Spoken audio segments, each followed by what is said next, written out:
we are going to try to give some context and insight into the manual itself, above and beyond the written text, which you hopefully already have. If you haven't downloaded the manual, I would recommend doing so and going through that thoroughly before posing questions. I have gotten considerable feedback over the past few weeks, and most of it is questions that are actually written in the manual. So with that said, we'll move on to the next slide. So the most important takeaway is with the program is that this is never a finished product.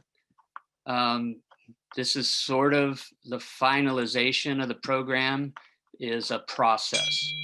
And the step that we're in now with this process is taking feedback from the community and dialing in some of the things that we may have omitted, or some things that weren't clearly stated.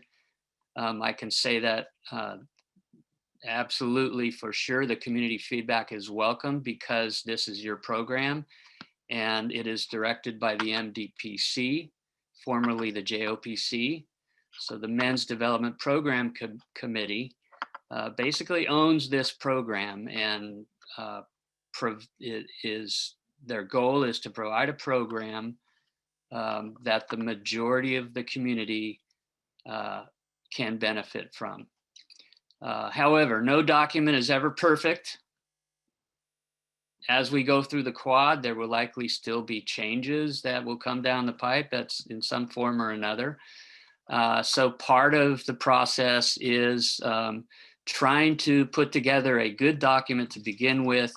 It has been extensively reviewed by dozens of people. However, there are always changes, and those things that we catch or didn't catch will be released in the fall in a version 2. Hopefully this will correct any issues uncovered by the feedback that comes in from the community from this point forward. So if you do have a question about the program and would like the MDPCs to consider it, then the best thing to do is email us a concise description of what your question is and a proposed solution to that question. We'll either be able to give you an answer from what is already written and approved in the manual, or we'll be able to bring it up for review with the MDPC and have a decision made on it. Okay, next slide.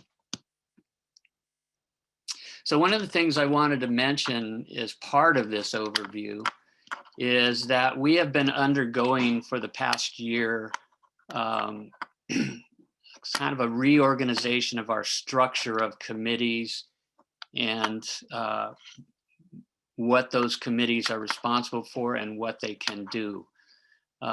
These are part of the U.S. Olympic Committee mandates that were sent to all governing bodies.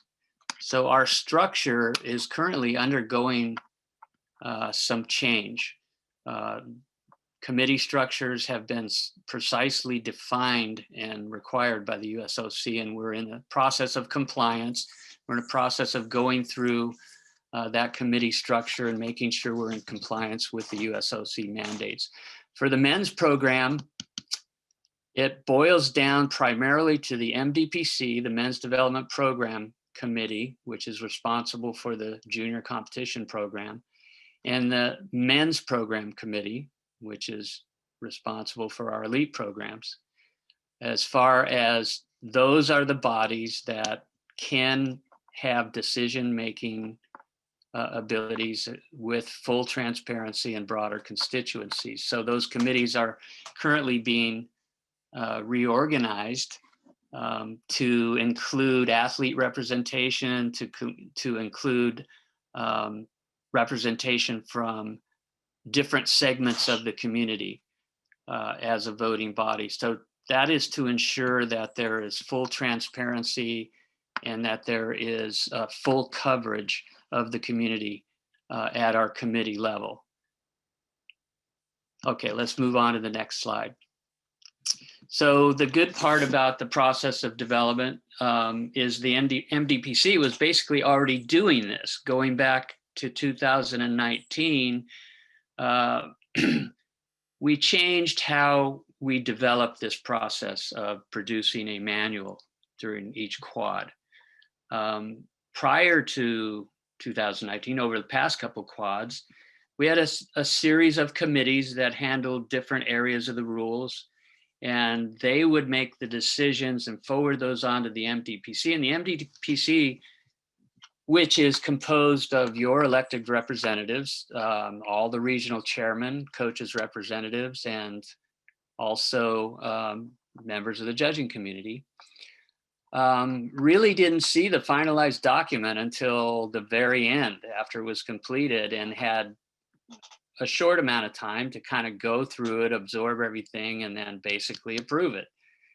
But what was lacking there was a full transparency and full review of the document from the very beginning by the MDPC. So we changed the process, or the MDPC changed the process. They have had an opportunity to work with this program development over the past 18 to 24 months, hands-on opportunity on a monthly basis, reviewing the work as it progressed.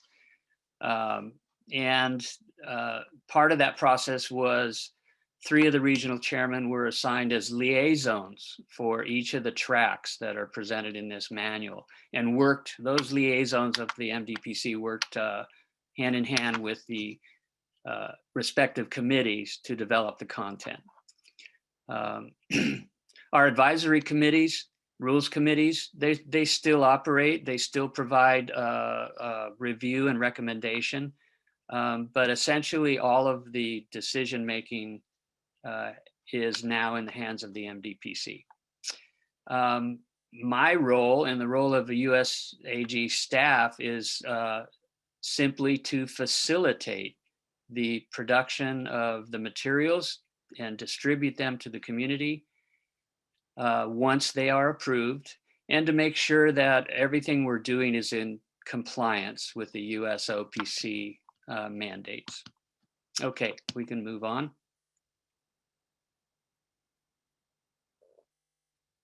Okay, so the presentations that you're going to hear over the next 2 days, 3 of them will be today, 2 of them will be tomorrow. Each track is presented as a separate chapter. So today we will, following this overview, we will be going through the club track, which is chapter 2, and the national compulsory track, which is chapter 3. On Sunday morning, beginning at 9 o'clock, we will be going through the national optional and elite tracks. That would include some new chapter information on championship information, which I'll give a little insight to today, and our national team programs. One thing that I would like to stress is that this particular presentation is essentially to provide some context into the manual from our presenters, from our liaisons, to add to the understanding of how the manual was developed and what's in it. It's primarily for club owners and coaches is what our webinar is presented to. We're not going to be getting into detailed analysis of the rules or answering detailed rules questions. We have another process for that, and that process will continue over the next couple months. So those questions can be submitted for either answers or forwarding to the MDPC to review and possibly make a decision on one way or the other, or include things, updates to the manual. So when will that happen? Well, the MDPC will meet at the end of August, and during our summit meeting in Indianapolis, we will be going over and reviewing all of the feedback that's come in, and whether or not certain things need to be addressed. So with regard to the elite program, one thing I did want to mention, things such as our national team age distribution and selection criteria, those things can change annually. So more information will come out each year about what's involved in selection criteria and qualification to our elite programs and our national team programs. In 2016, when we did a DVD, part of that DVD was also the technical sequence manual and the Future Stars manual. Those manuals have been in a process of review over the past months, since we're now moving to an online platform. I have set a goal of August 1st for having both of those manuals approved, and then we will be able to post them on the website, and everybody in the community will be able to have access to those PDFs if you need them for athletes that are in your program. So look for that coming down the pipe in the next couple of weeks. All right, that does that slide. Let's move to the next one. So what is the difference? I'm sure everybody's seen a great deal of difference in the design of the manual. So let's talk a little bit about that. Previous manuals, I would say this has happened over the past 3 or 4 quads. We had a particular type of format. And what happens is, as things change and evolve, more and more volume gets put into the document. And pretty soon there is so much text and the document is so long that it's not only hard to read it, but it's hard to find anything in it. I would say that most of the questions I receive over the last quad were the same questions over and over again, just people couldn't find it in the update or couldn't find it in the manual, or they forgot where it was. So the problem started to become volume and the fact that most of the manual was text, which is very difficult to read. And another aspect of that format was that things were stated multiple times in different places in the manual, which led to different interpretations or things being stated differently in different parts of the manual. Very difficult to keep track of. And if anyone has attempted to go back after a couple of years and look through updates to find something, you know how tough that is. So what we tried to do with this manual was put everything that's essential to your coaching and your competition in a table format. So it's a quick reference to you. We tried to eliminate as much unnecessary text. We reduced the volume of the text, I think, by about 20 or 30 pages. Less text to wade through to find an answer to a question. Everything should be in the table. And each chapter is specific to its focus area or its track. So if you're involved with the club track, for example, you only have to go to chapter 2 to find out what you need to know. And the same is true of the other tracks. So one of the things that transpired over the period of the last 18 months with the pandemic is that we've all moved more towards an online or electronic platform type of world. The pandemic did present obstacles for us in producing this program. However, what we tried to do was release it in an online form that's available in both Apple and Android. And in the future, we're going to try to do away with replacement pages and updates. Instead, what we will do is publish a new complete version of the manual with any changes in it that are highlighted and easy to find. So in other words, you'll get a version 2 sometimes in the fall that will clean up some of the housekeeping in the manual that we're now uncovering through the community feedback, and maybe addressing some issues. Occasionally there's an item that was omitted unintentionally that we need to address. I think one came up in a question yesterday. Nowhere in the program does it say that there's not a deduction for wearing dark colored pants in competition in the age group program. We all know that this is what we've been doing for years and years now, but it's not stated specifically in the manual. So that'll be something that we would likely put in there just so people will have the answer to that question. All right, let's move on to the next slide.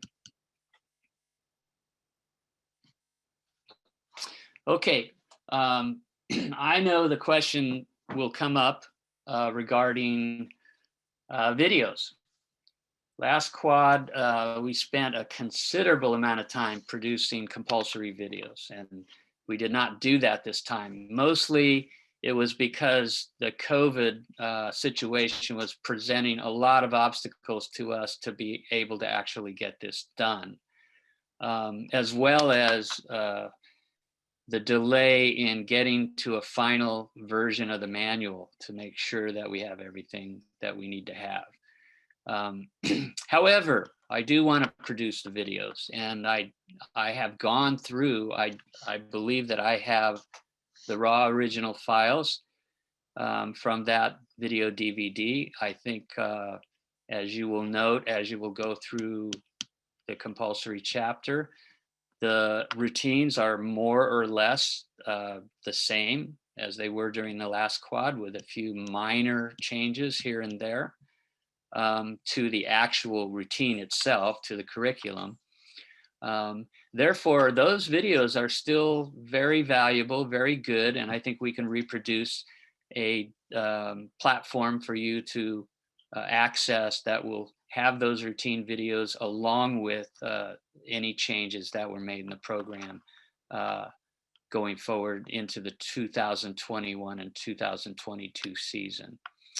So I do plan to get that job done.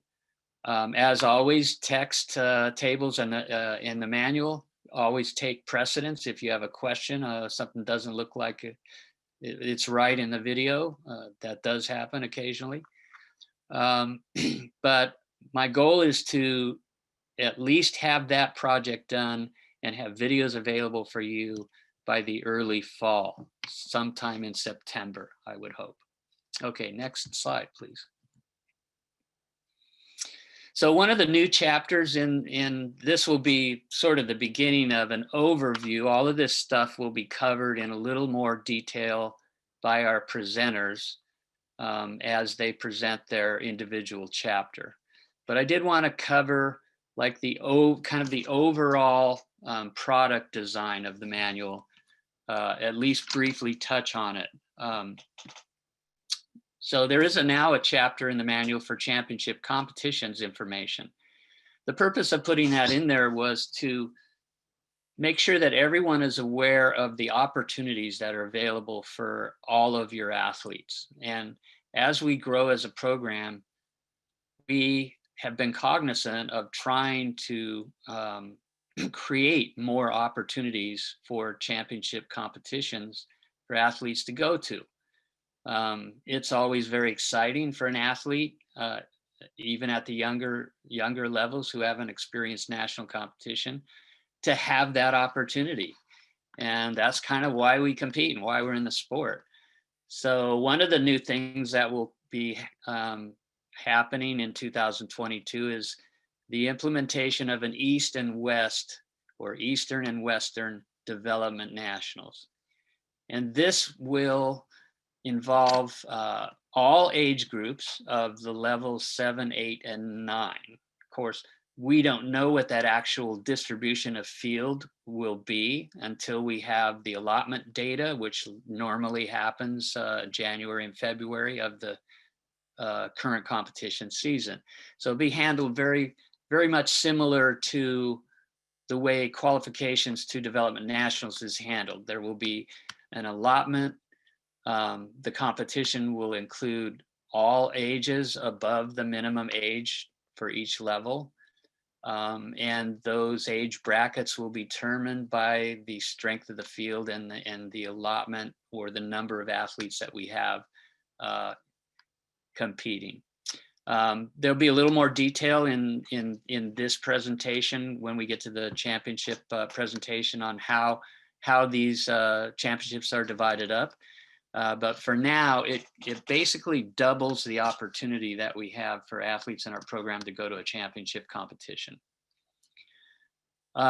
Also, we are engaged in transitioning to a new format for development nationals. We've already transitioned over the last couple of years, and we'll continue to do so. The purpose of this split was to allow more level 10 athletes to attend development nationals, as well as our really well-populated junior elite divisions. So that will continue on, and we'll continue to provide information on the process of development of that event as well. So in that chapter, there's some sample competition formats. These are always subject to change, but they're just there to give you an idea of what that championship might look like, how the awards will be arranged, how allotments are determined, how you qualify to that championship. It's just general information, and also for people that might want to bid on those championships, so they have a good understanding of what it involves. Okay, next slide. Okay, chapter 1 is chapter I'm covering today. This is also a new chapter in the manual, because what we wanted to do was provide the community with a general overview of the program and what the opportunities were for any athlete that you might have in your program, as well as writing really well-crafted mission statements that explain what the advantages are of that particular track and who it might be appropriate for. So this was developed primarily by one of our regional chairmen, Mark Bogaget. I'll give a shout out to Mark. This graphic kind of shows you the 3 different tracks, the level of competition, what the mission of that level is, and the potential highest level of participation, and how the structure is determined. So that is kind of a quick guideline look at the 3 programs. And you will notice down at the bottom in terms of structure that each one of the club and national levels is level-based. It's a level-based program from beginning to advanced, essentially. And each one of those programs simply has a minimum age for participation at each level. The elite program remains pretty much the same as it has been, because it's based on international competition, international age groups, and it is an age-based program, meaning we track your ability appropriate to your age as you progress through that program. So a little bit of difference there between the programs, and the graphic is kind of self-explanatory. So we'll move to the next slide. Okay, and as I mentioned, so who competes in what track? The tracks are in general geared to promote peer-to-peer competition, and in other words, athletes of similar ability competing in similar levels and similar tracks.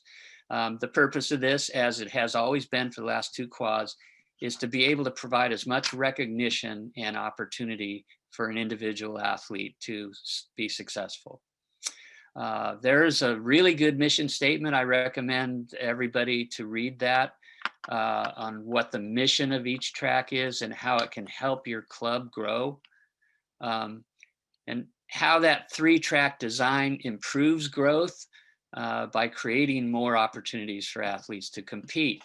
One of the central aspects of the club track, for example, is to be able to bring kids into a recreational program and fast track them into a competitive program. So they're not just sitting in a recreation program for a year or more, but can learn basic skills and move into a sort of beginning level, I would say, you know, for lack of a better term, competition design, which is easy to accomplish, doesn't require a great deal of skill repertoire, but in order to give them a venue to go out there and compete and have fun in a low pressure environment. And that's sort of one of the aspects of the club track. It's a track that can help you train coaches and can help you to expand your program without a great deal of capital expense. Where can you go with this track?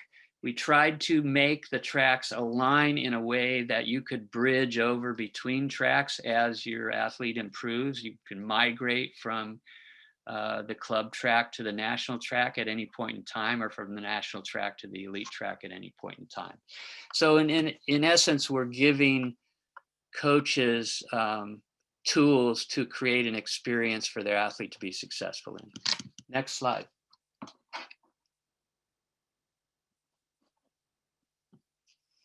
Okay, one of the things you'll notice in the manual is a flow chart. Hopefully this kind of gives a good overview of the design and kind of shows you how you can migrate through the tracks. The club track was developed a little bit differently than the last couple of years when we sort of introduced the Excel track. The Excel track was kind of introduced as like a separate entity, like outside of the competition program. That presented some obstacles for implementation. Also, I think one of the things that we took away from that initial Excel program introduction was there just wasn't enough structure to it to guide people into starting that program in their state or region.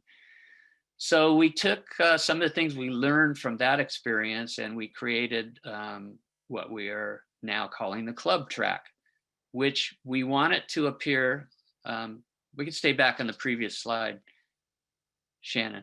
We wanted it to appear as an equal track to the national track and the elite track. In other words, a 3-track design.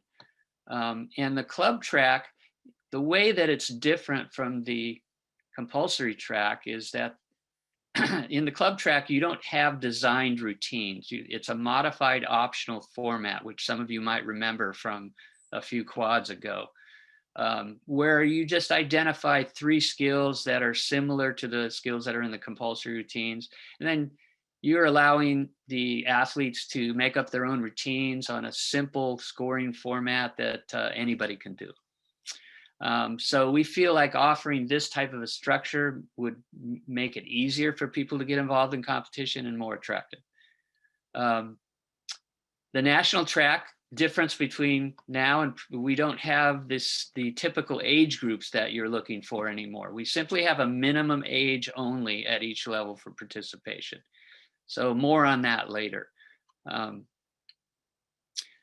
The elite track contains information about future stars and the junior elite program, and it remains pretty much the same as it was in the previous quad. Another note to mention, there's no maximum age for any level in the club or national tracks. This is something that was requested by the community. So we're moving away from sort of these written in stone required age groups and giving more flexibility to the community as a whole. I mentioned migration, and one thing that is still part of the program is the essential elements, which basically now is kind of represented in our level structure as level 1 and 2. Though the program itself hasn't changed, it's still there to be a tool to teach coaches, to get kids involved in gymnastics and learn a rudimentary repertoire of skills at each event so they can quickly move into either the club track or the national track. Okay, next slide we're ready for now. All right, so you're all going to be familiar with this chart, very similar to what we produced in the past, just noting now levels 1 through 10.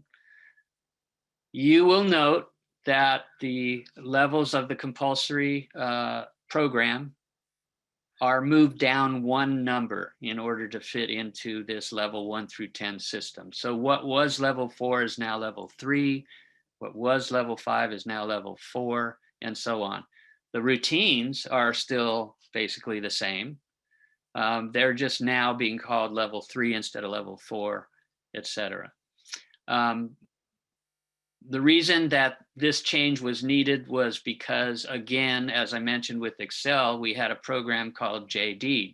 JD competition turned out to be a successful program across the country, and it was a program, a modified rule structure that coaches liked for a lot of the kids that they have on their team program.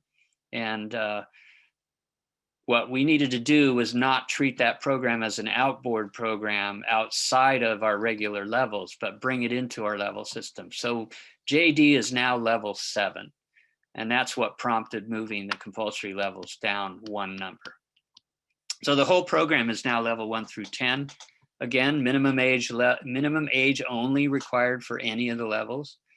And local meets will now have flexibility to stage their awards the way they want to based on the distribution of their field. So you won't be required to give awards in certain age groups required by the USAG, but you can actually stage that with the age groups that are more even and more fair and more appropriate for the field that you have in the meet that you're running. Next slide. Optional rules is chapter 4. There's very little change in that. It's still FIG rules with modifications for each of the levels. What we have done in that chapter is put everything in a table. So you no longer have to read through text to find the answer to something. It should be in the table. So we have tables. We have a modifications and exceptions table, which has all of the modifications for each level to the FIG rules stated in that one table. So we know that when you are coaching and when judges are judging, you like to have your tablet there, whether it's a PC or a tablet or a phone, where you can quickly reference what a modification or exception might be. And so we've arranged the manual so that you can have access to that on your tablet quickly, and you don't need to go searching for something. We have, as we had before, a level 8 rules table. This has been modified to appear in more of an FIG format, similar to level 9 and level 10. And we made some age-appropriate modifications to a couple of element groups in that table, and that's how it differs from the FIG. We also have a level 7 rules table. It's very concise, very little information there as far as the what was formerly the junior development level. And it basically operates under the same FIG rule structure with the modifications that are identified for level 7. And those are in the modifications and exception table and also in the level 7 rules. We tried to make that level 7 pretty straightforward on how you would judge it. Not a lot of information there or exceptions there. We also have something new, which was requested by the community, Junior A approved skills table. So there's always been a lot of contention over what is a Junior A and what counts as a Junior A. Well, the MDPC decided to go in the direction of identifying a half a dozen skills on each event that are approved Junior A's. Why a half a dozen? Because you only have to have 6 minimum skills to make up a routine. So even if you made up a routine and composed entirely of Junior A's, you would still have enough skills for a routine. We know that hardly anybody would do that, but 6 skills seems to be enough to cover the need that a lot of athletes have when they can't do a skill that's maybe not, that's in the FIG code, but there's an approved junior A that can fulfill that requirement. We have an updated pommelless horse code, which has been updated according to the new FIG code and the new numbers in the FIG code. So you will get some more information on that when we go through chapter 4. Next slide. Okay, so competitive age determination is also something that's going to be addressed in chapter 4. 2 years ago in 2019, the MDPC approved making your competitive age whatever age you are in the year of your birth. So you simply have to subtract your birth year from the year of your levels championship. So in 2022, for example, if you're going to your regional championship and you're, a level 8, let's say, and you were born in 2010, then well, you're 12 years old for the purposes of competition. It's just a simpler way, is more consistent across the board to categorize age. And we do know that a lot of the athletes will trend younger during their season because they won't turn 12 until later in the year. So they'll actually be 11. So that was one of the reasons for moving the age groups up 1 year, was because most of the athletes will still trend younger and they will still be that same age as they have been. The MDPC can always determine any exceptions to this rule or review. But however, that was approved in 2019 and is going to be the standard for the year 2021-2022 season. Okay, next slide. Just a little bit about equipment. My friend Lynn Bowman is supposedly updating this table for me. She's really better at creating tables than I am, but this basically just is the same table you've always had. It just has minimum standards for equipment and gives you some guidance in how to set up a meet. Next slide. So winding up here, our next presentation will be done by Kevin Preston and Mark Beaugeger on the club track. They were the liaisons and helped to develop the club track. So they will be giving the presentation on that part of our competitive track. Following that, today will be the compulsory chapter 3, the national track compulsories. And that will be handled by Tim Klempenauer and Mark Yancey. Tomorrow we have the national track optional rules and the elite track information. So next slide. I'm not sure if I'm at the last slide. I think this may be it. Questions and suggestions, we know you'll have them. You can email me personally with questions that you may have, and I may be able to provide you with a concise answer. And if it's something that requires further review or clarification, we will send that through to the MDPC, and that will be taken care of prior to publication in version 2 of the manual.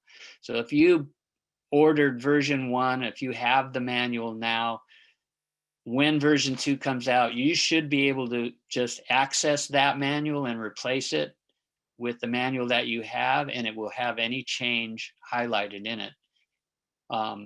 Easy to find.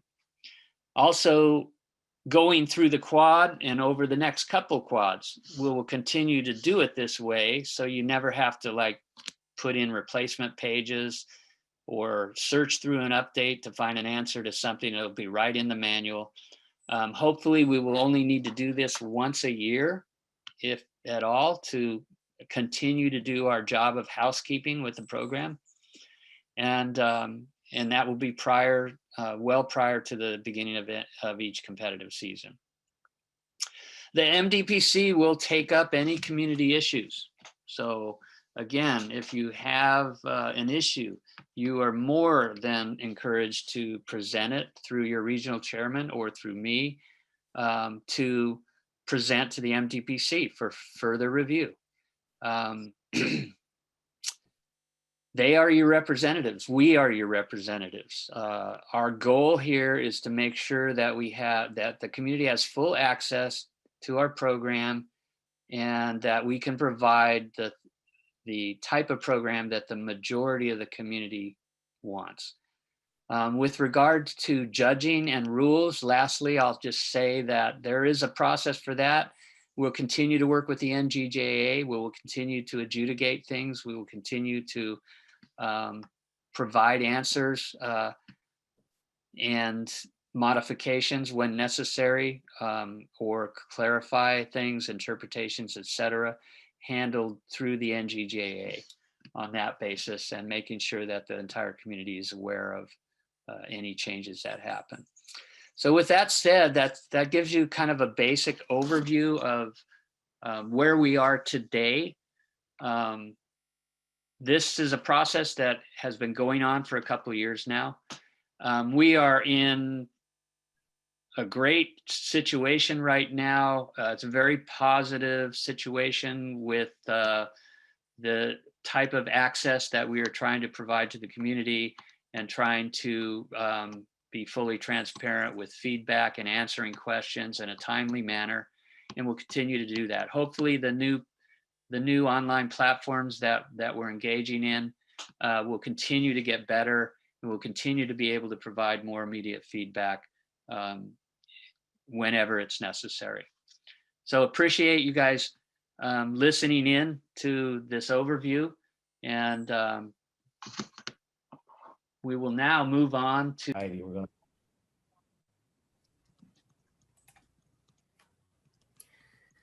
Good morning, everybody. My name is Kevin Preston, and today we will be talking about the new club track as part of one of the 3 tracks in the new re-envisioned junior developmental program for the USA Gymnastics boys program.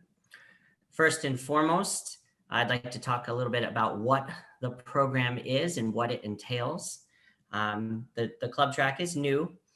It is going to be a level-based recreational competitive program. So keyword on recreational stressed with competitive. It is going to be level-based. So we are going to have different levels. And it is designed to basically promote the increased participation now in boys gymnastics, specifically locally to your clubs. So we are looking at a program where you should be able to walk in to a possibly pre-existing class program or possibly a new class program, and within a few short classes or a few short practices be up and running so that the boys can put their hand up in some kind of competitive format, get a score, and have a positive experience, very much like their peers in other sports where they would maybe walk on to a soccer team, get a quick uniform, and be competing a few days later. So Shannon, could we go to the next slide? I wanted to talk first about a couple benefits of this program before we get into the nitty-gritty. First and foremost, what I think is going to be the most positive for this program is an increase in local participation. For many programs, especially in the national track or the elite track, the boys have to travel to either other clubs or to other states or to other regions to have a competitive experience.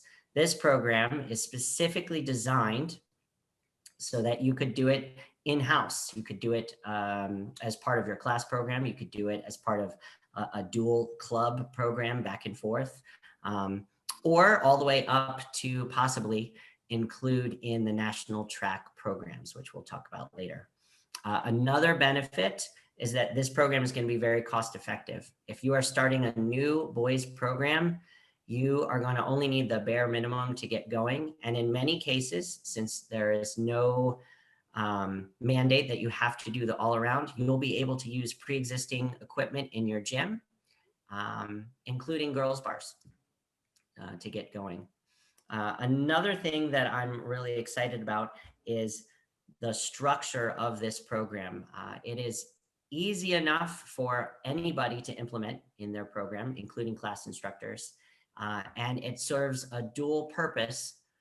We will be able to take possibly new coaches or new judges, identify what works in the system, train them as new judges and coaches, so that one day, if they would like to move on and possibly coach something beyond the club track, it will be set up and ready to go by the very nature of how this program is set.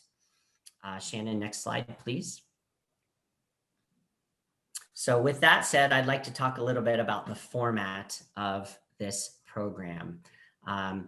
If you have taken a chance to look through the document, you'll notice right away that this is a modified optional program, or some people might say also a modified compulsory program. It is very similar to the structure that was used for the junior developmental optional program that we found from the last quad. In most cases, if you're to put together a routine, with very few exceptions, I should say, it's going to be 5 skills plus 1 dismount, which is no different at all from what we had in the JD program from years past. And in many cases, and we'll see as we talk about a little bit later on in the presentation, you'll be able to add difficulty as you get up towards the higher level, which will be platinum. Shannon, if we could go to the next slide. So let's talk about the requirements. In most cases, if you were to lay out these requirements in the chart next to the requirements that you're going to see in the national track, there's going to be 3 requirements per routine per level. And all of these requirements, with very few exceptions, are a lateral jump side to side from the national track, or at the lower levels of the club track from the Essential Elements program. So you might be able to look at a floor routine that is a level 3 or 4 floor routine in the national track, and you'll be able to pick out 3 skills that directly correspond to those routines. So it is a less rigid requirement, but the elements are going to be parallel. And this is great because it's going to have a dual use. Remember, we're hoping to help identify and help train new coaches and judges and get the kids going right away. So down the line, and we'll talk about this a little bit later, but down the line, this program can be used to support what I like to think of as migration, right? Lateral movement to the national track. So if this becomes something that the boys are interested in, or the club is interested in, and they want to expand their program, these boys will be set up right away to move right into either level 3 or 4, or as they get older, levels 5, 6, or possibly even 7. All right, so Shannon, if we could go to the next slide. I wanted to put this out there. I believe Dusty also talked on this in the last presentation, but the club track is no longer seen as a separate track as the Excel program was. It is very much integrated with the other 2 tracks, and I want to stress as we go throughout this that there is the ability to grow and have movement back and forth. At the same time, there's also a great opportunity to have a program with a little bit less requirements that you can do throughout your entire career, or part of a season or part of a year as you go through in your recreational development. One of the great things about this track is that it's going to allow every single athlete to participate irregardless of their experience level, right? So you could have somebody literally walk in a September class, take a class or 2, show that they have interest in the club track, and by the end of their class session, they could be competing hands up in a full-on competition at your gym or against another gym. So let's move on to the next slide, and we're going to talk about the format really quick. This format is not too different from the national track, but there's a couple things I would like to point out. So we're going to go first to the table of requirements, I'm sorry, Shannon, could you go to the next slide, please? So before we get to the table, we're going to talk about how we put the routines together, all right? In each routine, every level, there are going to be 3 mandatory requirements, and you can find those requirements inside the book, and we'll be referencing them later. We've laid them out by level. So the levels, of course, are bronze, which is the lowest level, silver, gold, and platinum being the highest. And if you look at the chart that we have in the book, you'll notice that there the 3 requirements are listed for each event. In addition to those 3 requirements, we need 3 additional skills, right? So 6 skills total, 3 of which are requirements, 3 of which you can choose to do. And in many cases, you can actually take those 3 requirements. A good example that I will use is going to be bronze floor. The 3 requirements are a 3/4 handstand, which we know is a donkey kick, a forward roll, or a cartwheel. It could be as easy as doing 2 donkey kicks, 2 forward rolls, and 2 cartwheels from hands up to hands down to get that 10-0 start value, because you'll have done 3 skills, right, that are requirements. You can repeat those requirements again, and boom, your athlete is ready to go. All right, Shannon, we can move on to our next slide. All right, so I want to talk about the requirements really quickly and kind of how that fits in with the national track. For the club track, we are going to be using minimum ages. This is something that is also going to be standard in the national track. For bronze, which is our lowest level, we're going to be starting at a minimum age of 6 years old to compete. And if you look at that lateral movement that I was talking about previously, that level is going to be most closely associated with skills that you would find in the Essential Elements program. You're going to have, and this is constant throughout, 6 skills required, 3 special requirements, and the maximum value part allowed is going to be an A, and we'll talk a little bit about that as we go. For silver, the age increases by 1 year, so you can start at 7. And that's most closely related to the level 3 routines in the national track. Again, for this level, there's going to be a maximum value part allowed of A's. So we're really not looking for B's, C's, or higher. And there's 3 special requirements. For gold, we move up again 1 age to 8 years old. That's most similar to level 4. And I want to touch about the special number of requirements quickly. You'll notice there's an asterisk on this little slide that we have up. The reason we have that asterisk is because for bronze, silver, and gold on pommel horse only, these athletes will be using a mushroom, and they'll have modified compulsory routines that go in order very similar to the national track. So those special requirements will fulfill what would be the 6 requirements on every other apparatus. Finally, we're going to talk about platinum. The platinum is most closely associated with the national level of level 5 or 6, and it is almost identical to the Division II Junior Developmental Optional Program of the last 2 quads. The one major difference that you're looking at right now is that you can actually start it at 9 years of age, and the other difference is going to be that as opposed to the Division II before, where we didn't have any requirements, there are going to be 3 special requirements that the athletes will have to fulfill to get that 10-0 start before we add their difficulty on. The only exception there is going to be vault, because there are 2 vaults that we'll talk about a little bit later on platinum that are choices that you can do that go up to a 10.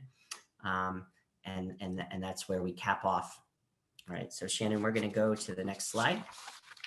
All right, I want to talk about how we figure out skills, right? Because as you note from the chart before, we have minimum skill values that we're looking for, or sorry, maximum skill values that we're looking for. Here's how we pick the skills. Any allowable skill from the FIG code of points, right? That's obviously a little bit more geared towards our platinum level athletes. right? Because those are valued at A all the way up into B, C, D, E, F, or higher. Any skill from the junior A list. So for reference, if you're looking through the new age group program manual, there's going to be a list of skills called junior A's that are applicable to the club program, the national program, and also the level 10 program. These skills are listed out. Any skill that is listed on that list will be given an A value, and in the platinum level will get 1/10 of difficulty. Now, any skill from the national compulsories will be given an A value. So if you remember before, I talked about these 3 requirements in each level being lateral, close to either the essential elements program or the national track program. It is actually possible to take some of the skills that are not in the compulsories and put them in anyway to get to your 6 skills. So you literally could have your athlete do a routine that is very similar to level 3 or 4 for their silver or gold routines. Finally, any essential elements skill, and those are the listed skills in the boxes from the essential elements programs levels 1 through 3, will also be given an A value skill. And in many cases, swings do count for those A value skills on parallel bars, high bar, and rings. All right, thank you, Shannon. We can move on to the next thing. All right, we're going to talk about scoring really quickly. Scoring for this is designed to be simple so that parents can understand it, new coaches can understand it, and judges can access it and do it quickly. With the exception of platinum, we're talking bronze, silver, and gold, all scores are going to be capped at a 10-0 start value. All right. So that means if you do your 3 requirements that are listed in that special requirements table, you do 3 additional skills for a total of 6. Your routine starts from a 10.0. The only difference there, as I mentioned before, is platinum. So with platinum, you have a 10.0 start value, assuming that you have your 3 requirements. And then we add in a difficulty, which means we're going to add in the value of the skills. And remember, we're using skills from the code of points, the junior A list, the national compulsories, or the essential elements. And when we add those up together, we can actually have a score higher than 10 for your start value. All right, so we're going to move on to the next score, or next slide, I should say. Now, this is one oversight that's actually going to be included in the fall. So if you're looking at the manual, you'll notice that there is a general table of deductions. And after the small, medium, or large errors, there's a explanation category that says deduct as per FIG. It's going to be a little bit different for the club program because one of the things that's great about this program is that it's catered towards our clients, which are the parents and kids who are looking for a quick program and a program where they can come in, do gymnastics right away, and get a nice high score to boost their overall enjoyment of the sport and hopefully increase participation. So to clarify, judging is not going to be per FIG. The biggest difference means that on any one skill, we'll use a cartwheel for an example. If you're judging FIG, you can take for the bent legs in a cartwheel and the flexed feet and the bent arms, which means if we're taking deductions of 1/10 for small, 2/10 for medium, or 3/10 for large, you could lose up to 9/10 for that one cartwheel, right? If you had 3 large errors in it. It's going to be a little different for club.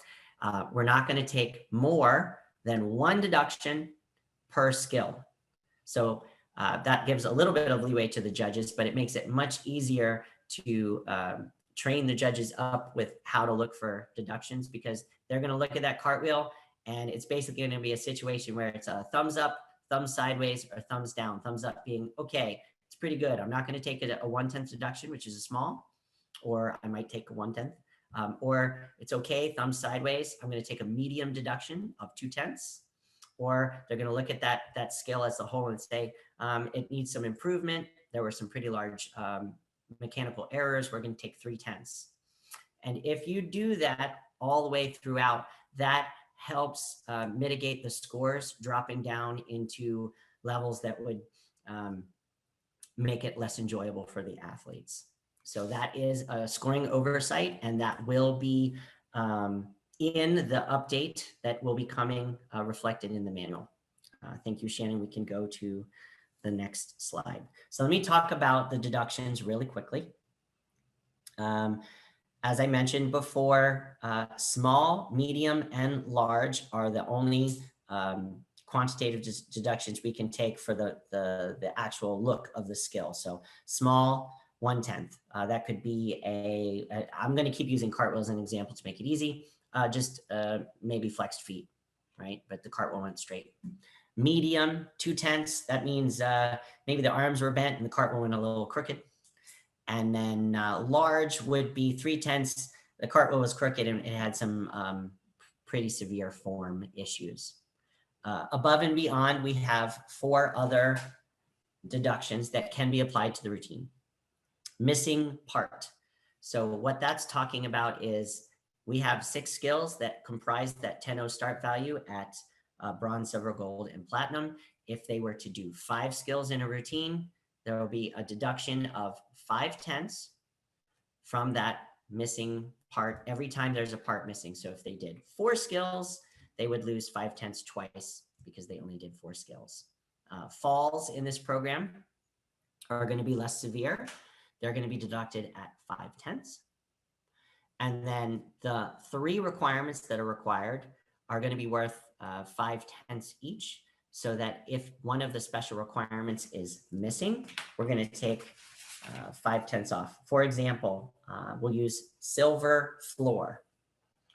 If silver floor required a handstand, a backward roll, and a round off, and the routine was done with the handstand and the backward roll, but not the round off, the special requirement is missing, we take 5/10 one time.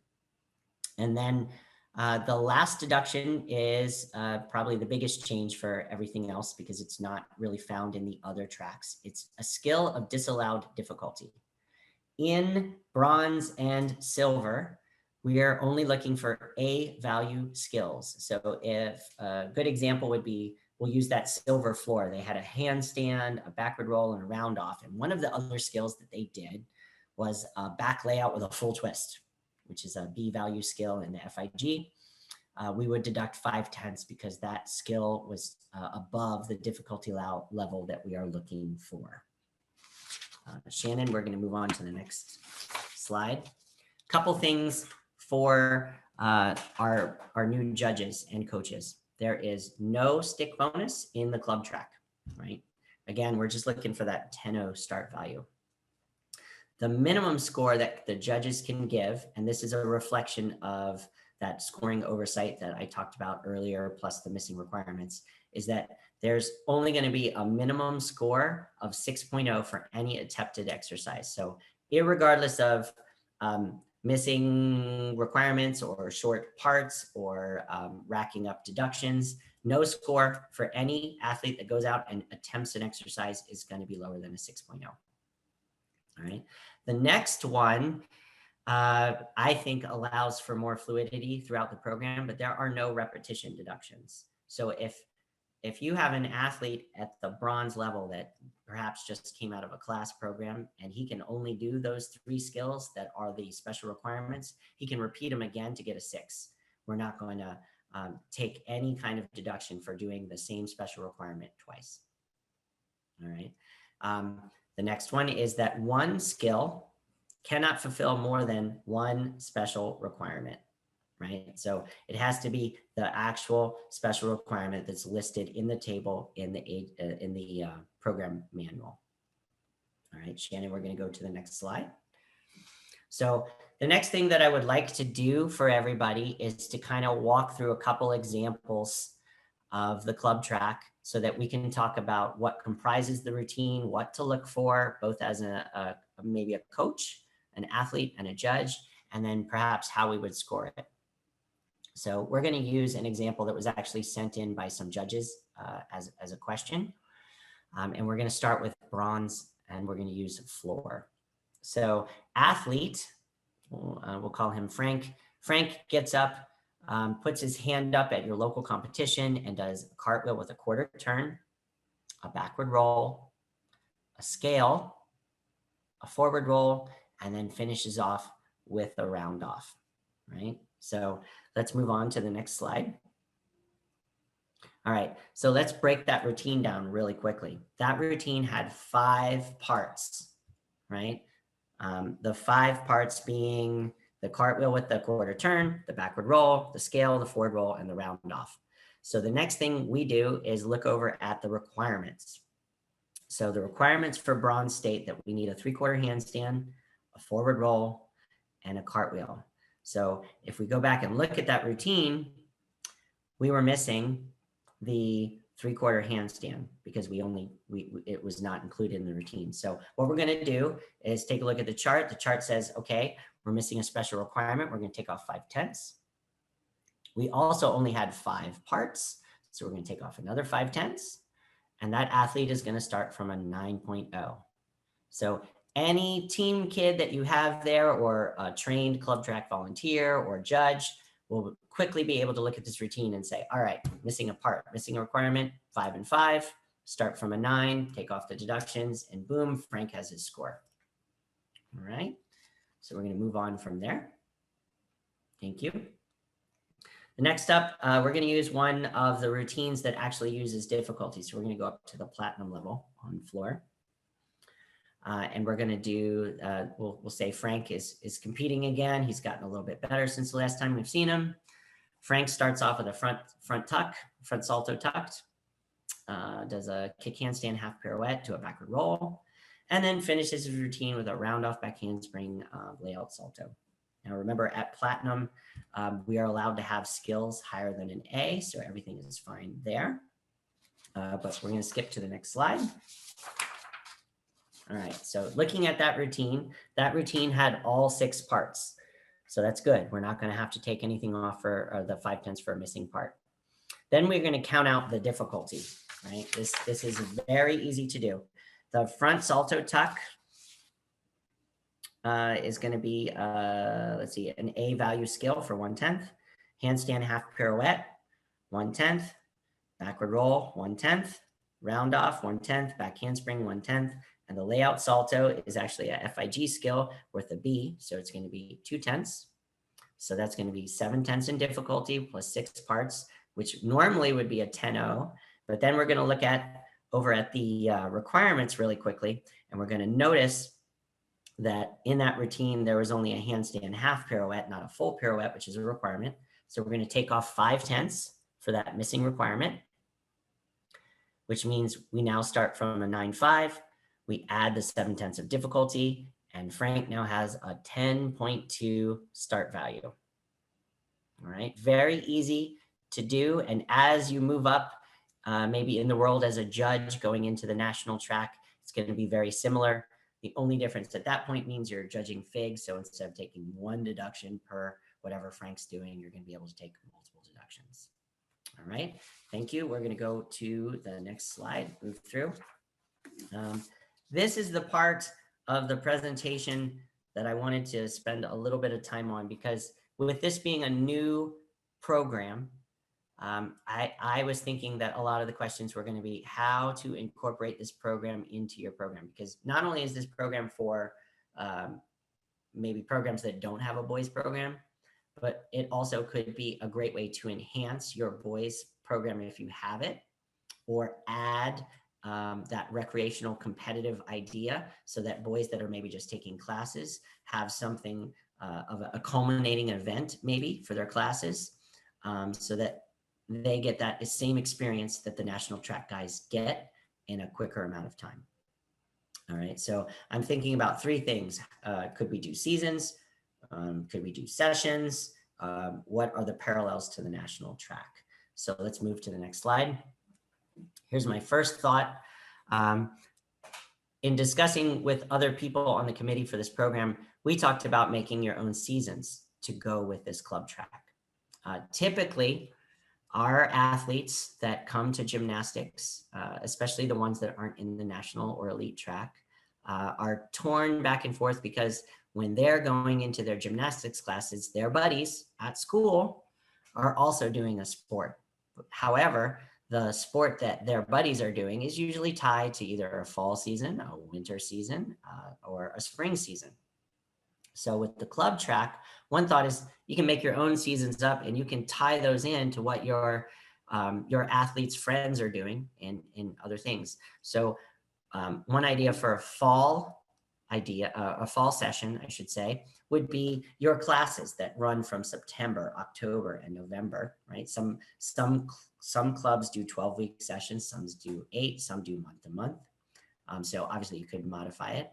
But if you were to take September, October, and November classes, which is typically when the boys walk in to do gymnastics in the fall, and possibly have the kids train September, October, November in their classes and offer a club track competition in November, that could be their November fall championships, right?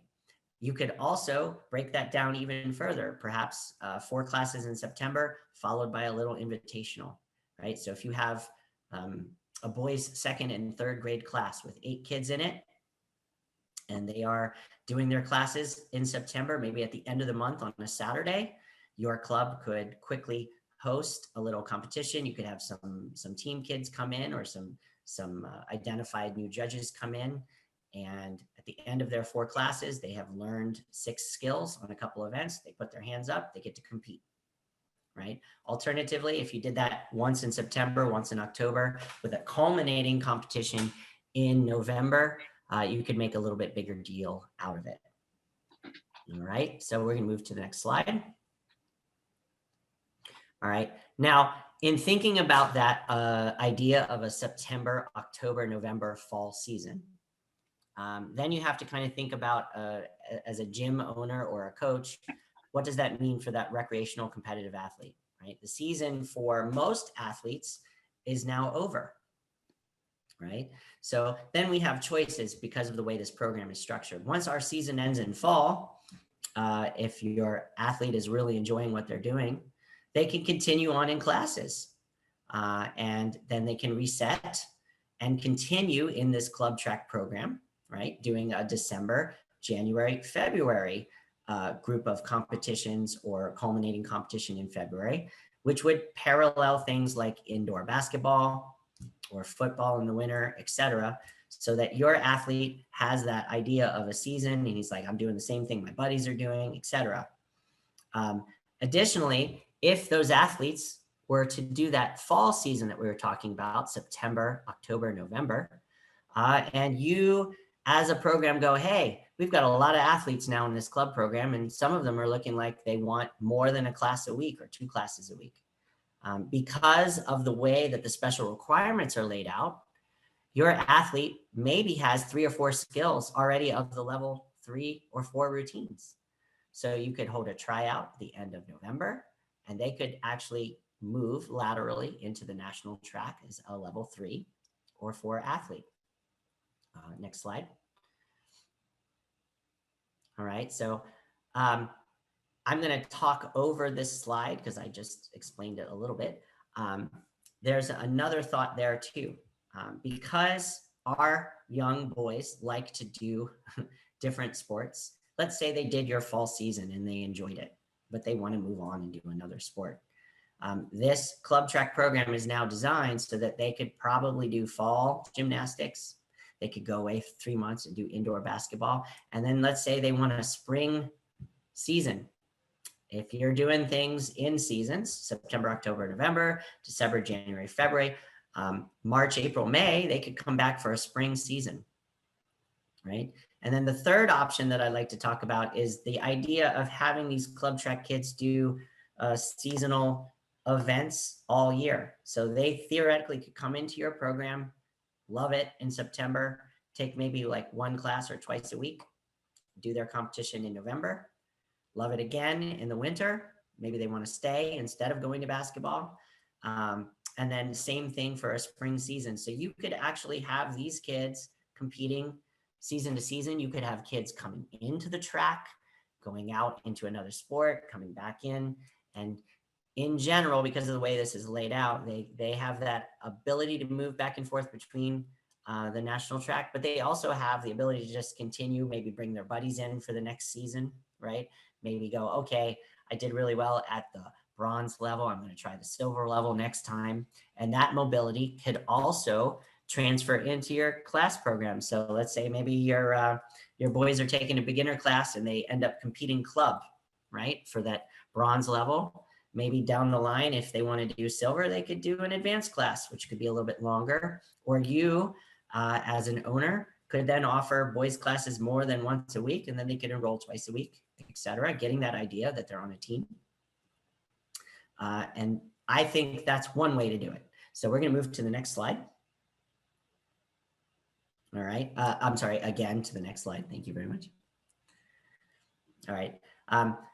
I want to talk briefly about that idea about taking months off. One of the great things about the club program is that you do not need to train year round, right? That is the other big detractor for participation in our sport. A lot of kids do not want to do gymnastics all year long, right?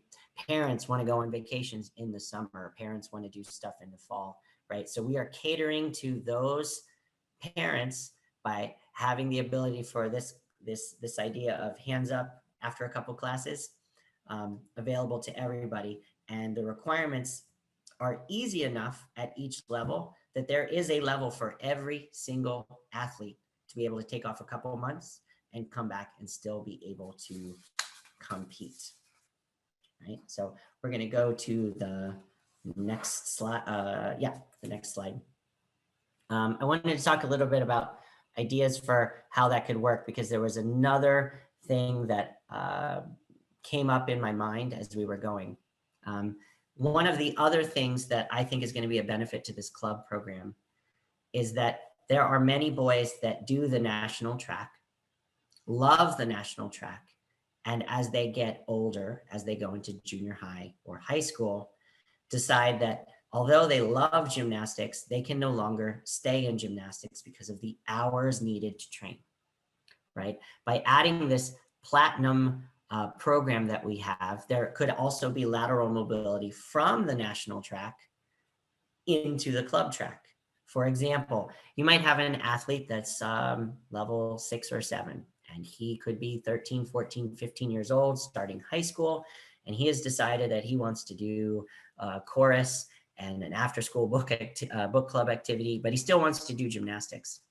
With the requirements at Platinum, 3 easy requirements that he most likely would have been able to do coming up as a national track athlete, and the flexibility to do 3 other skills, which maybe he would like to work on harder skills, but might take less time. That athlete could actually move from level 7 into Platinum and not have to worry about the traditional national track timeline, and still get to compete his gymnastics all the way through his senior year. So I think doing it by seasons would be a good way to do it. But I also think having that flexibility to be able to move from level 7 into Platinum could also make it easier for athletes to find other competitive experiences. So if your club track program wants to do something beyond local, beyond what's going on in your club, or beyond what's going on in your state, they could look at national track invitationals where the club track could be competed directly alongside the national track athletes. For example, because level 7 is very similar to Platinum, it would be very easy for a national track level 7, invitational to include Platinum athletes, because they are doing very similar requirements, right? And it could be a way for your club track athletes to get a little bit more experience outside of that local, and then transfer possibly back into the national track, or vice versa down into. So they get that competition experience that they were enjoying in the national track level, but with less hours and time invested now at their home gym. So we're going to move to the next slide. This is just a basic outline that I went through.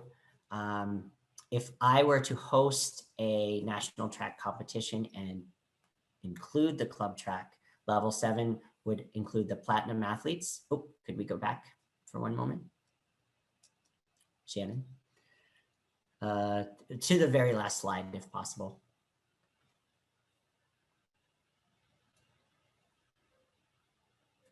and I can talk about it as we go through, but I included one more slide because if you're looking to kind of figure out where the program would lie for those athletes that maybe want to do a national track competition, level 6 and 5 would be close to gold. Mostly 5, but some of the requirements of 6 also hit that, so they could compete at the same time. And then levels 3 and 4 could compete the same time as silver. For bronze, obviously that's an entry level kind of competition. I wouldn't really expect to see that at the national track. So with that, that is my main overview of the club track. Hopefully I've addressed the ideas about what the format is, about ideas about how to integrate the program either at your gym or alongside your national track program, and a little bit about how the judging is going to work. All right, well, welcome everybody. My name is Tim Klumpnauer, and I'll be assisted by Mark Yancey in presenting the compulsory program changes. Since most of these routines are pretty much the same, we're going to focus primarily on the changes to the routines as we go through the document. They're all pretty much similar to before, so that makes it kind of nice for us. I think the program did a very good job over the last couple of quads on detailing these routines to be very progressional. So we're excited they're still fairly the same. All right, next slide. As before, the compulsory program has 2 divisions. We have a Division 1 and a Division 2.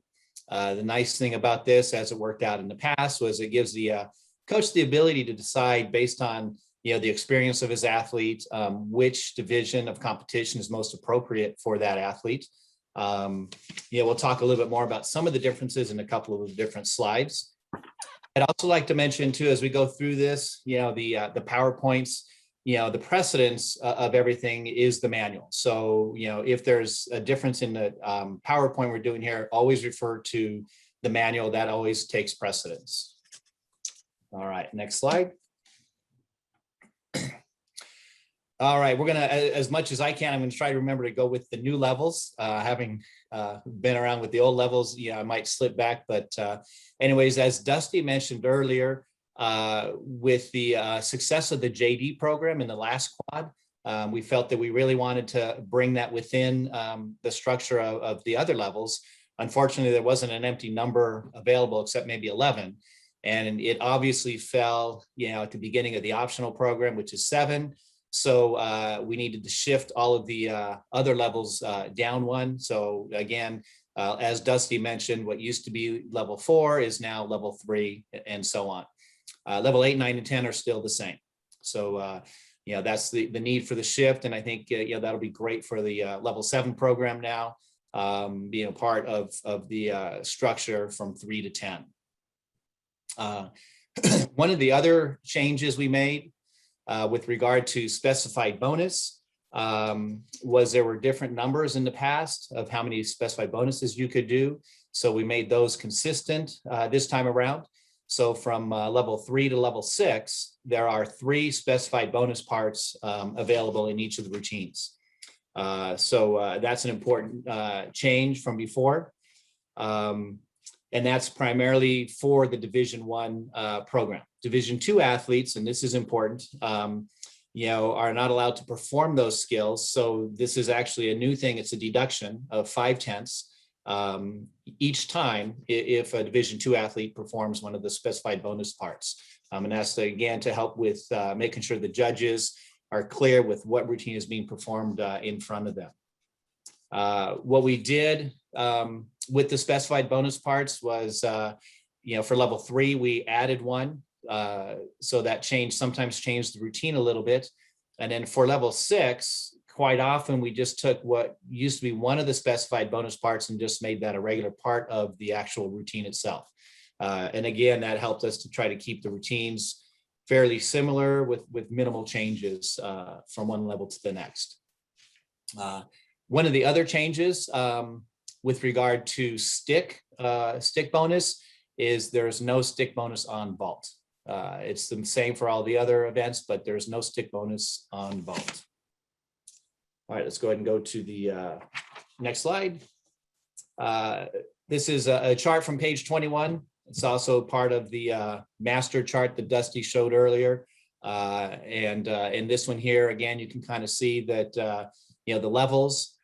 One of the big changes this time around, as Dusty mentioned, was just a beginning minimum age group, age, I should say, for each of the levels, and not listing specific age groups. And allowing the meet directors, invitationals, and things like that to kind of come up with what best fit the population they had for their event. And the maximum age, again, open all the way, to, I believe, 19 and everything. So again, that makes it nice. You can kind of tailor to whatever your needs are in your specific state, or your region. As you can see going across the chart there, again, the base score for all of the levels, 9.5.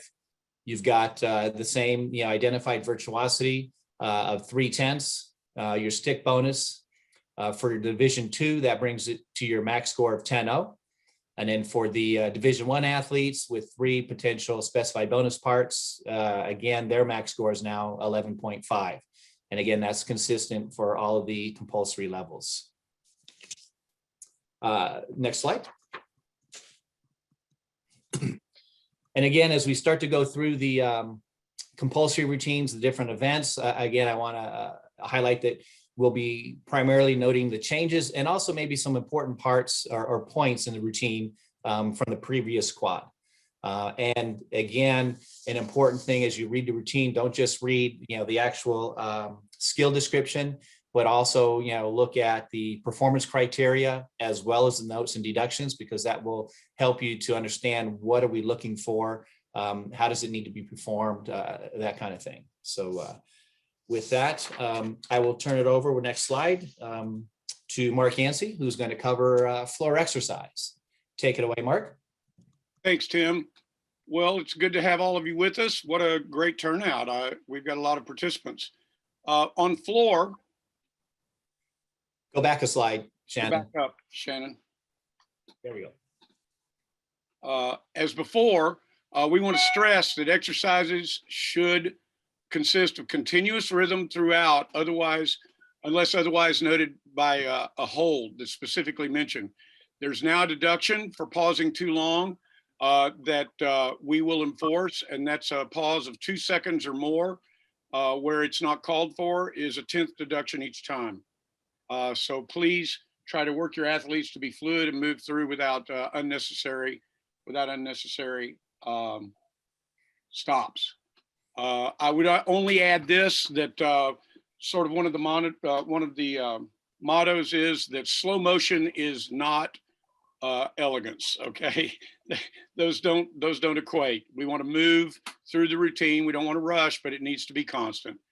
On level 3, there were very few changes. You see that specified bonus number 2 is now a jump full turn. And that's really all that we did with level 3. In level 4, you'll want to note that the straight jump now takes the place of the dive roll. And that was after consulting with members of the national coaching staff, as well as feedback we got from the community and from the MDPC. We feel like the straight jump is a continuation of our emphasis on good run, hurdle, and punch technique, vertical, and the landing is to be stuck. In part 4, you can also do a forward roll after the straddle jump or press the handstand. We made that change because it was felt after listening to a number of people in the community that for our younger athletes in particular, trying to achieve that handstand, the fear of rolling out and getting a severe deduction was keeping them from opening up and being all the way up straight. And so we've added that forward roll. Next slide, Shannon. In level 5, this is the routine with the biggest change. In part 4, there's a jump half turn after the handsprings. Part 5 is a back extension to prone fall, which has been changed from a Swedish fall. In part 7, there's no hitch kick. And this particular part, I want to mention, we made some changes here because of the idea of the rollout possibility. We were concerned about steps and amount of room for particularly larger athletes in the age group. And after reviewing it a number of times, we are considering that again for part 5, 6, and 7. That'll be under review. And when the MDPC meets in August, we should have a clarification on that, and we'll get that out as soon as possible. Again, it's a fairly simple, we believe the wording is pretty simple if you read through it. And the idea is just to allow the athlete, regardless of their size, enough steps to get into the corner. Level 6, part 6 is any fig press and or an endo roll to a handstand. 2-second hold of the handstand is required, and the deductions are per fig. And please look at, again, as Tim said, please look at the notes and deductions. That's going to be especially helpful, I think, for judges as well as coaches to be able to identify exactly what is supposed to take place. And that's really the changes we made. As you can see, they're not wholesale content changes. We just made some transitional changes. The big change, of course, was the dive roll. And we think that's going to be safer, as well as really help us work on the technique of the punch. And that's floor. Tim? Thanks, Mark. All right. While we're primarily focused kind of on the changes for the different levels and the different routines and stuff like that, you know, for this event, I want to cover kind of a little bit of the philosophy as well and how we got here. You know, several quads ago, we really, you know, made an emphasis to try to, you know, make this event, you know, more fun for the kids. Pommel horse is definitely the most difficult event. And that kind of equates to definitely, you know, not being very fun for the kids. So, you know, we really tried to design the routines around, you know, helping the athlete to be successful, making them a little easier, removing the leg swings from all the compulsory program and stuff like that. So I think we made a lot of progress over the last couple of quads with that. And we're continuing on with that philosophy, you know, as well. You know, whenever I start one of my clinics and lectures, I always like to start with, you know, first you have to get them to like pommel horse, then you can teach them pommel horse. So again, yeah, we're kind of following along that line. So to start off with, you know, the first important thing, especially in the compulsory program, is to understand that, you know, we look at the FIG criteria on all skills start and end in the front support. So it's important to understand that, you know, even if you're not at the optional level or an optional level coach, within a compulsory program, and I'll be referring to this a number of times in each of the routines, each of the levels, to understand that, you know, you've got to finish in the front support. So with that, we'll go ahead and start with level 3 mushroom. The bonus change on that in adding a bonus. So we again made each of the 3 specified bonus skills one circle.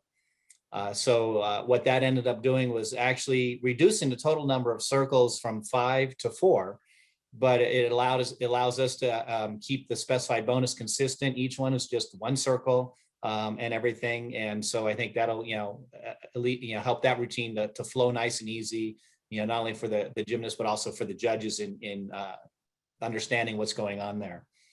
The other thing we did is, and it was kind of bugging me for a little bit, and that was the degrees. It was just 0 to 180 and then 180 to 260, you know, 270. So the question was, well, if they're exactly at 180, what's the deduction? Or more importantly, if they did a 360-degree circle, what was the deduction? And so we kind of tweaked that just a little bit to understand that if a gymnast does 360 degrees, one full circle, there's no deduction other than a fall, you know, and form breaks. He's completed one full circle. So we changed that a little bit so there wasn't any confusion on that. And that's primarily, again, the level 3 mushroom. Moving on to level 4, that pretty much stayed the same. So I'd just like to emphasize that, you know, as before, the specified bonus number 1 must be performed immediately after part 2.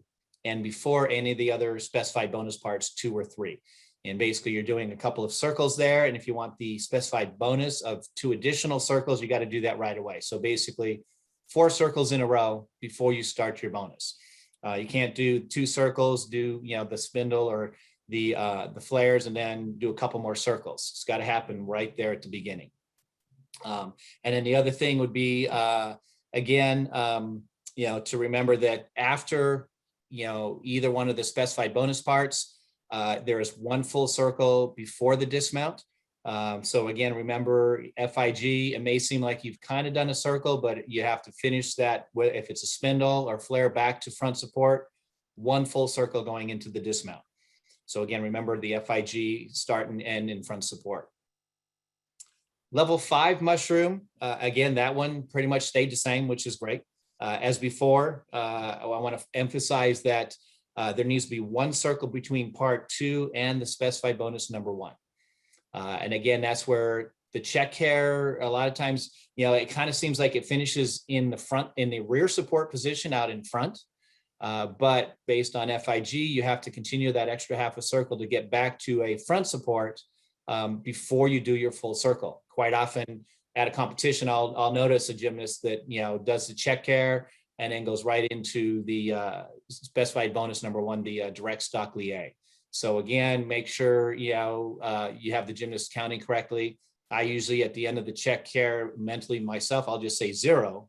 So that then I'm looking for the ending of 1 full circle. The nice thing about it is you can do extra circles. So if you're not quite sure, have them do a couple. The only deduction might be any form, but there won't be a deduction for extra circles in a routine. So that's an important part to note on all of the pommel horse compulsory routines. All right, let's see here. Oh, the other thing I'd like to note about the level 5 mushroom routine, and again, I think this is a very important level in this routine because it really has quite a few of your long-term developmental pommel horse concepts that you'll teach at this level, from the check hair to the stock lié, which is your flopping type skills, your flares, your spindles, and then Russians. Russians are extremely important for long-term pommel horse development. So this level here is great because it's going to cover 75% or so of what you're going to be doing long-term on pommel horse. All right, next slide. All right, the level 6 pommeless horse. I love this level. I think this routine is great. It's kind of a true modified optional type of routine, which kind of lends itself again to being a lot of fun for the kids. In my zeal for wanting to look closely at the routines and make sure I caught everything, I totally missed that we didn't have that verbiage at the top of the page, which is very important. So it's right up there again. And that's the order of listed and specified bonus skills. And this is, similar to the last quad. The gymnast may perform the listed skills and specified bonus skills at any point in the routine. So basically in any order. However, all of the skills number 1 through 7 have to be performed. And parts 3, 4, and 5 must be completed in direct succession. So again, remember part 3, 4, and 5, you can't break that up with other skills. And obviously part 7, the dismount has to be last. Hopefully you've got only 1 dismount in that routine. So again, part 1, we changed that, used to be two loops. We changed that to just 1 because that way I felt, it's going to be easier for a judge to determine wherever in a routine he did a loop. It's easy to see that rather than, well, he kind of did 1 loop here and 1 loop there, but there weren't 2 together. So I figured we'd make it easier from a judging standpoint, so that way, if let's say he starts with, let's say, a Savato and doesn't even start with the loop, it'll be easy to find where that, that 1 part is somewhere in the routine. Part 2, that again was where we eliminated 1 of the bonus skills and made it part of the regular routine. So it's 2 flares in a row, somewhere in the routine. So again, 2 flares there. And then, as before, part number 4, and that's in the middle of the 3, 4, 5 sequence. Part number 4 is 2 circles. And again, when you do that part 3, which is a circle with a quarter turn, you're kind of in the front in a rear support position. you have to make sure you get all the way back to the front support, count that as 0, and then go 2 full side support circles before you go to part number 5. Again, I see quite often a gymnast just doing 1 there, going right back into the part 5. So, a lot of times the judges might not catch that, but make sure if they do, you're going to get hit with a deduction there. So again, make sure you're counting correctly, from, again, the FIG criteria, starting and ending in front support. One of the other big changes was either, with the Magyar and Savato, we used to be able to do both of those. Now it's one or the other. So you can only do a Magyar or a Savato. You can't do both and get credit for that. And part of that was, we felt that, again, as I mentioned before, Russian development is extremely important for long-term development on pommel horse, whether it's Russians on the leather, Russians on the single pommel. Russians on the single pommel now, you can get a G or even an H with that kind of development. And when we allowed both the Magyar and Savato, kids did both the Magyar and Savato and then just didn't do the Russian, which was tougher. So by making it one or the other, now, for a full bonus routine, everyone will have to work on that Russian development in the level 6, which I think is extremely important. So more Russians for everybody. And then, of course, part number 7 must come from a cross support, not a side support. Again, if you're going to do the Russian bonus, you can't go Russian right into the windy swing dismount there for part 7. You have to do 1 full circle. And again, that kind of goes back to the important thing of developing the Russian and being able to swing back out of it. If you learn the Russian with this, being able to circle out of it, it's easy to make that a dismount when you get to optionals, but it's hard sometimes if all you've been doing is a Russian right into the dismount to suddenly be able to stay back on the horse or get up on single pommel for flops. So again, make sure you've got 1 full circle there, 1 full loop circle before your dismount. And then again, the couple of things we just talked about on pommel horse here, again, remember FIG criteria for starting and ending in front support. And then the other thing that we talked about with making it more fun, can anyone guess what that is? Click to the next slide. There you go. That's right. Yay, pommel horse. So with that, Mark, I'll let you get on the rings. Thanks, Tim, and great job, by the way, on developing our pommel horse stuff. You've done a great work and put a lot of thought into it. And I really think this whole pommel horse developmental set of compulsory routines is really going to help us out. It's done a great job in the last quad, and I think it'll continue to do that. Next slide, Shannon. So we're going to move into rings.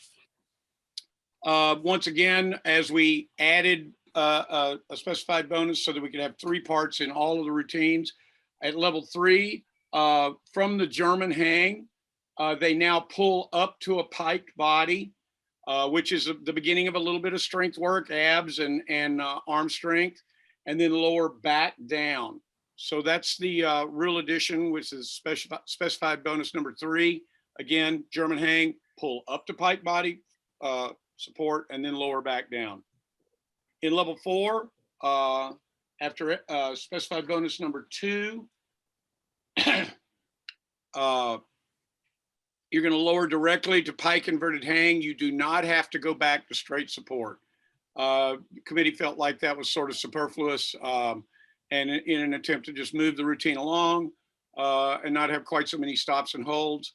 Again, after bonus 2, you lower directly to pike inverted hang, and you don't have to go to back to straight body support.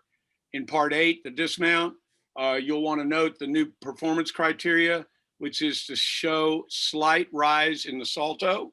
It used to be hips at ring height. Now it's shows slight rise, and also a new deduction over in the notes and deductions column. For no rise, it's a medium deduction for 3/10. Next slide, please.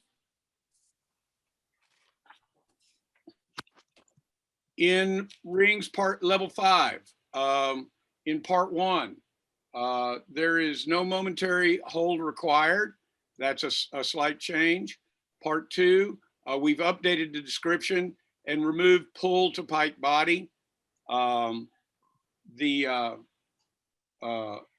It's a straight body, straight arm support hold, and how you pull. We've removed the pull to pike and then extend. In specified bonus number 3 for bonus, the end locate, please notice the specific deductions listed. There's a, in the end locate, you'll want to notice, I'm sorry, change my notes here real quick. Notice that failure to show any rise is a large deduction. And in part 10, the dismount can be done tucked or laid out. And that's a slight change. In part 6, I'm sorry, in level 6, the part 1 straight arm pike body pull, it used to be straight body pull. What we're interested in is emphasizing the arms. And so now it can be a pike body, and there should be no deduction if they are approaching straight body pull. The requirement is a pike body pull. Part 3 is the press to tuck plunge. This is a place where we removed the plunge from bonus to reduce the number of specified bonus, and it's now a required part. And then in part 5, the end locate. Again, failure to show any rise is a large deduction, so make sure you see that. And then the dismount for specified bonus number 3, there's an updated deduction criteria. Maximum deduction for execution plus landing, except a fall, is 3/10. So they do the dismount, they take a hop, 3 steps. The maximum deduction is 3/10 unless they fall, and then you'd have the additional deduction for the fall. Hopefully, I think that's pretty clear. Next slide. That's it for rings, and on we go to vault. Tim. Right. Thanks, Mark. All right, vaulting. As I mentioned at the beginning, there is no stick bonus on the vault. So, and again, I think that goes with the philosophy of, we really want the guys to, try to take their vault up into the air, go up high, out far, and not so much just dump it down, trying to get that stick bonus. Virtuosity, same as before. And we would like to stress again that, the virtuosity emphasizes, the 3 very important aspects of vaulting, which I really like how that kind of came together. And that is an accelerated run, proper board contact position, and then of course, distinct vertical rise. And that's the same through all of the compulsory levels. So, again, I think that's great to emphasize that part of the vault. There are very few changes on vault. So, down below, as you'll see, the base score for most of them, except for when you get to, level 6, is the 9.7 with the virtuosity of 3/10 for the 10.0 max score. Let's go ahead and go to the next slide. And this again is in the book on the table, your table there. And as before, there are no large deductions for the run or the hurdle. And again, I really like to stress, the importance of kind of going over those, reading those, because that's exactly what the judges will be looking for as far as deductions go. And things to emphasize, as you're working on your vault. And then of course, large deductions once we hit the pre-flight and the post-flight on the vault. And again, those are, I believe, pretty much exactly the same as they were in the last squad. So no changes there. Next slide. The other levels were the same. The straight jump, the front tuck, and a handspring. So that brings us to level 6.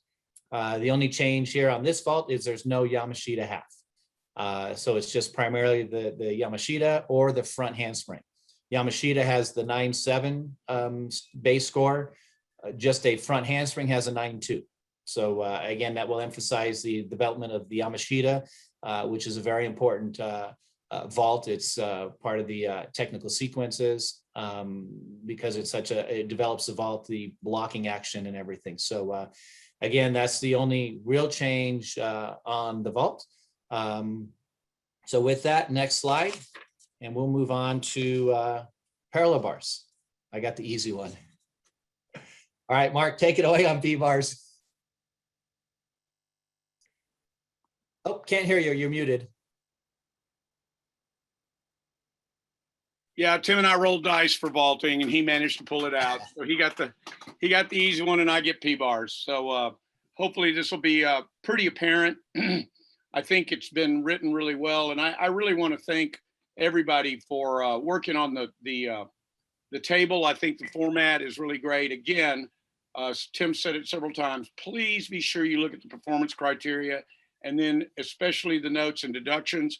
The judges are going to really pay attention to that. It really, I think, outlines exactly what the expectations are, and you'll come out way ahead if you'll look at those two columns instead of just looking at the listed skill.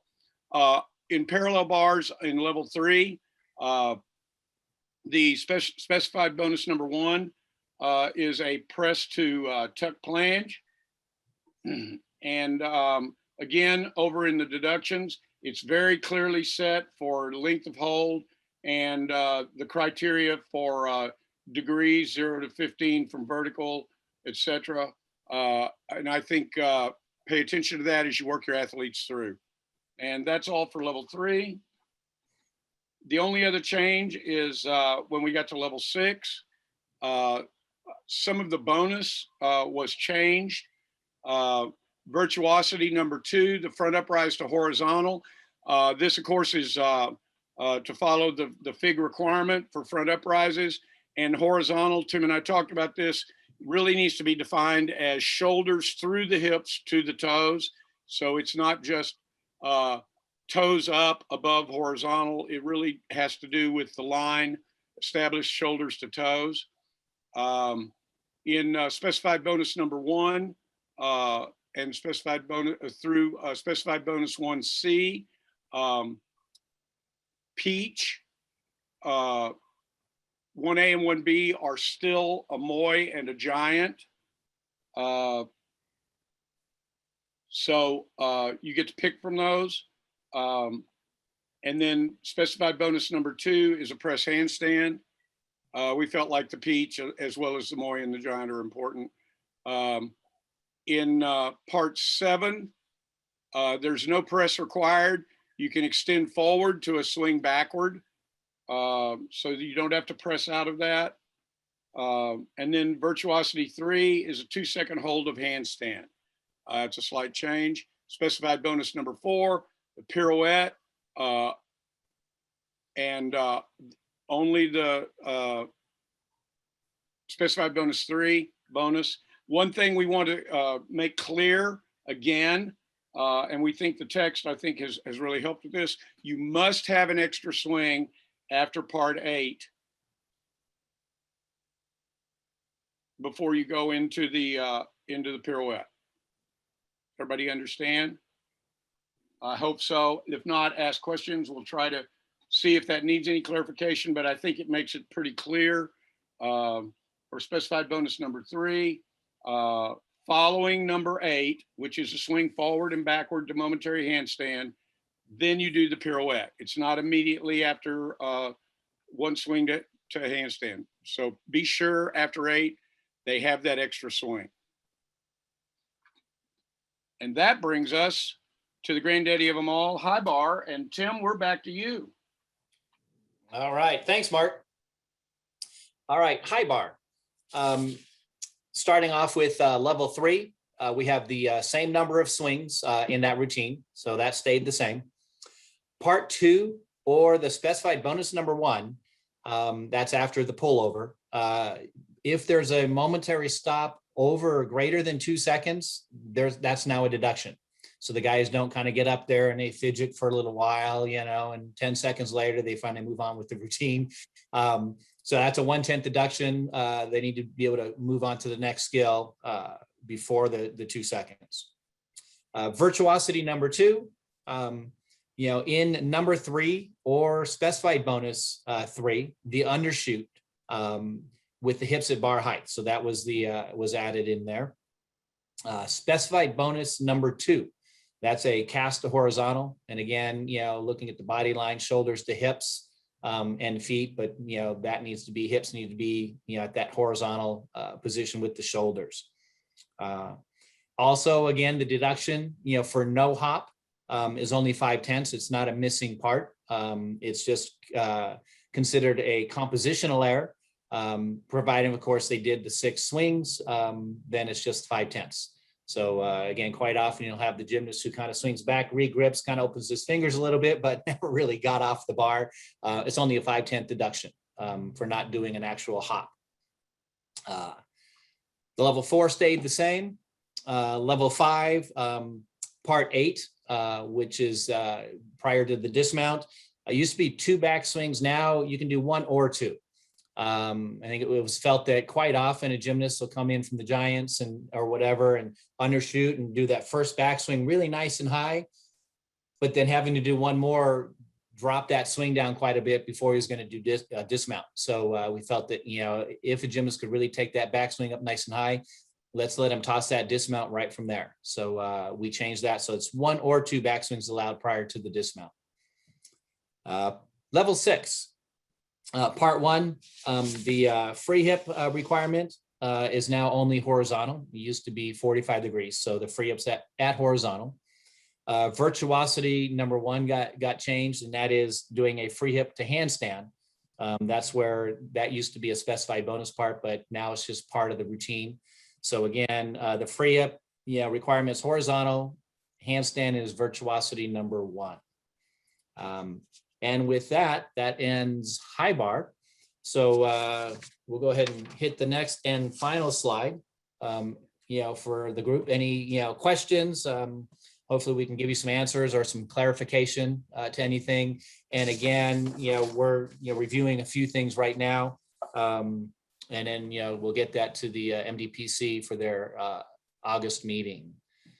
So let me. Yeah, Tim, I just want to underscore the fact that everyone remember we're working really hard at this. It's a lot of minute detail that has to be worked out and proper wording.